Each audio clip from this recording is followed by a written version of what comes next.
Welcome to Man Does Tech, where I solve the problems you didn't even know you had. You start by verifying prerequisites so you don't waste time.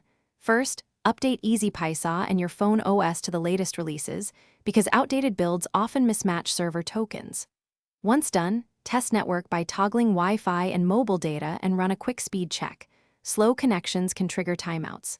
Next, clear the app cache and force stop the app, then relaunch.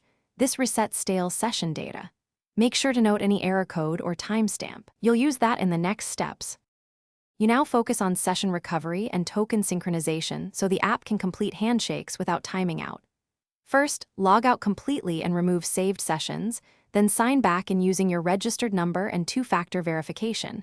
Reissuing tokens clears mismatched credentials. Next, synchronize device time, enable automatic network date/time, because authentication often relies on timestamps. A 2-minute drift can break tokens. Also, make sure Easypaisa has you finish by validating connectivity and preparing a fallback if issues persist. Attempt a small, non-critical transaction or a balance lookup to confirm timeouts are resolved. If it succeeds, monitor for 24-48 hours. If timeouts continue, restart your router and phone to clear network state. Make sure to capture exact error messages, timestamps, and any app logs. These details speed up diagnosis.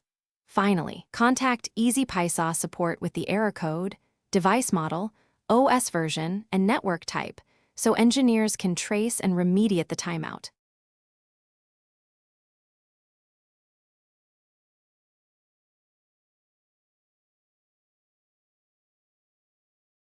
Thanks for watching. If you found this helpful, don't forget to like and subscribe.